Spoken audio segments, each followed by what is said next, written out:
Welcome back. This is your host, Noura Almasri, and this is Echoes of Impact with Noura. I'm really excited to end the show with a very special guest, a special subject to a special problem she's solving. Actually, I haven't heard anyone caring as much as her about this problem. If you have a cat, a dog in your household, you want to stay here and listen to my friend Dara. Dara, thank you for coming here in the show. Echoes of Impact. Welcome to the show. Thank you. Thank you for having me. This is very exciting. Of course, I'm really excited about the topic today. I'm really excited about having you because no one ever spoke about this, and you got it. You get what it needs. You get the information to help every person, every household who has a pet, and like also people who have business idea. They didn't think that could be a business. I'm sure they're gonna get excited. And they're gonna get an inspiration from your business.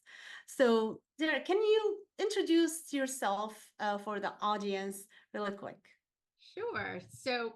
We're going to have a visitor here too. My name is Dara Forleo, and I own the Whole Pet Grooming Academy. I founded the academy back in 2015, and we do continuing education, advanced training, and specialization in pet grooming. Our mission is to create the best pet groomers that there is so that we can take care of everyone's pets. It's a very small industry, and it needs some TLC itself. So that's our job, is to inform pet owners and inform the pet grooming world that there is something more and there are better ways to do things. So why did you come up with this idea? Like we see all these salons for pets and it's everywhere. So how did it come to your attention that we need this academy? So I actually went to grooming school back in, I'm going to date myself, back in the mid 1990s. Through that, I put myself through college.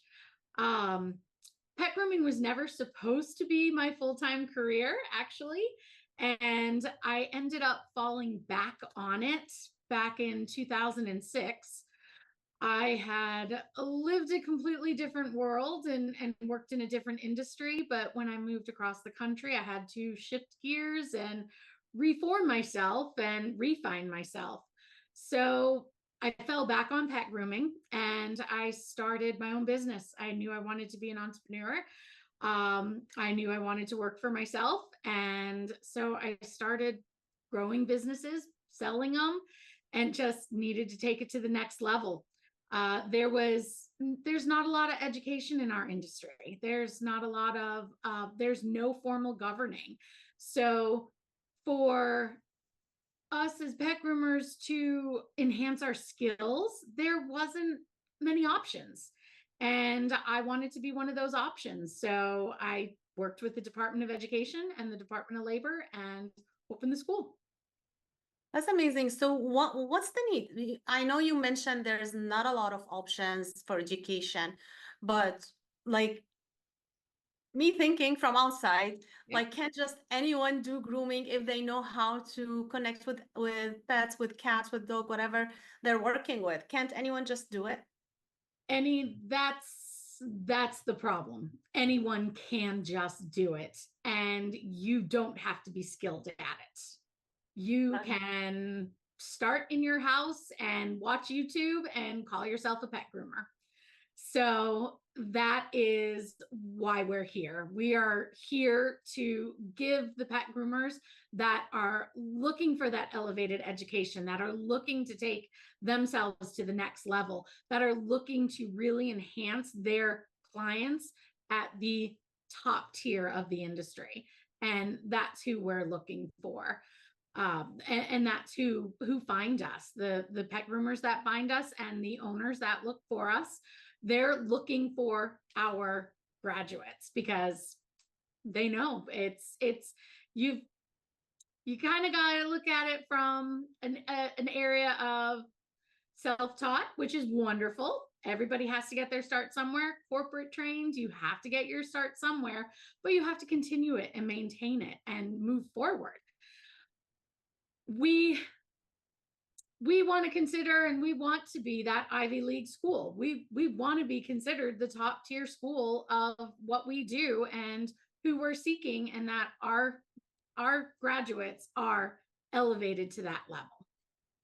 So why would, as a pet owner, why would I look for someone who is a graduate from your school versus someone who just know how to deal with animals? Like, what would make you different? Like, why would I spend money at, or not me, like someone who wants to go into this industry? Why would they spend money to get more education versus like they can just do it? So we'll start with the pet owners. Why a pet owner would seek out our graduates is because they are investing in themselves.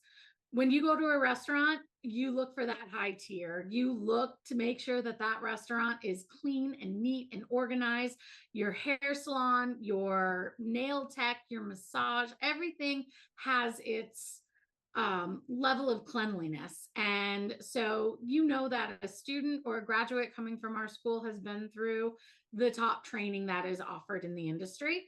They have their salon sanitation down. They have their pet health and safety. They are first aid and CPR certified. You want to make sure that that person can handle your pet. We have specialized diplomas that our groomers are master pet estheticians. It's a 12-month rigorous program that takes you from the fundamentals all the way through biology, all the chemistry, product knowledge, everything, because overall, we see those animals more than your vet. We're the ones who are taking care of them every 4, 6, 8 weeks. And everything we put on them has a cause and effect.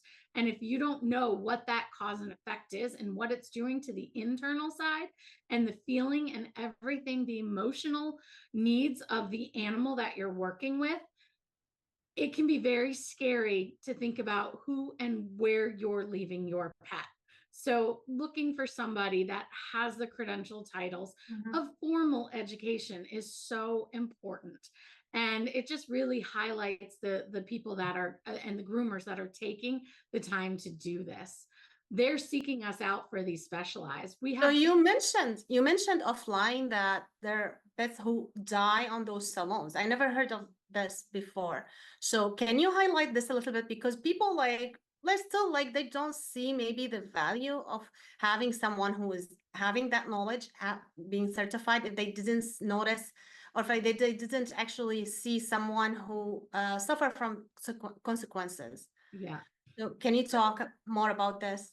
Yeah, so animals, pets do die at grooming salons. There can be natural causes for that, but a lot of times an animal may pass away because of negligence.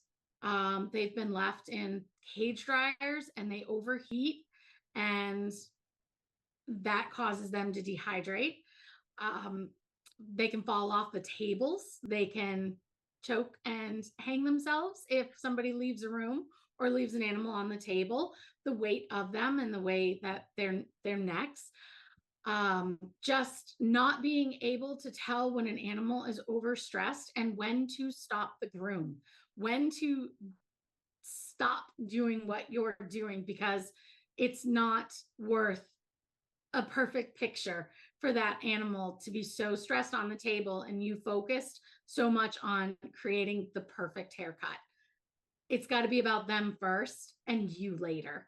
We take the second and we take the back seat to them. Their needs and their emotion and their physicalness needs to be taken into consideration. How we hold them, how they stand on the table, the types of tools that we're using on them, and what can and can't be and shouldn't be used, and just in general, that people who aren't paying attention, sometimes it's not because that it's because they don't know any better. and they haven't had the proper training. And it takes years to be able to see when a pet is in distress. And you have to be able to look at the bigger picture and not just be so tunnel visioned on what you're doing. Well, thank you so much for sharing this information. This is very important for anyone who has a cat, a dog, a pet in their home, because yeah, we want to protect our family members from, and thank you so much. Not a lot of people can share the information that you shared. And like you told me the first time we spoke, not everyone can call themselves like you do. Like no one take this business to a certain level, to the level that you took it on. So thank you so much for sharing all this information, and thank you for being here with me at Echoes of Impact. So guys, go ahead and connect with Dara. If you have any question, reach out to her. And if you have a business idea, if you think you have information that you can bring it into the business, you can provide value for other people, you go ahead and start working on that. Start talking to people, talk to coaches, start working on your dream, deliver the knowledge, because a lot of people over there are waiting for your knowledge. So share the knowledge. And this is how we came into the end of the show for today. I'll see you next Tuesday at 5 p.m. Central, like always. In the meantime, I want you to make sure to email me if you would like to come on the show. If you want to see something at Echoes of Impact, email me at hello@echoesofimpact.net. And I can't wait to see you next show. Until next time, keep making an impact. This has been a Now Media Networks feature presentation. All rights reserved.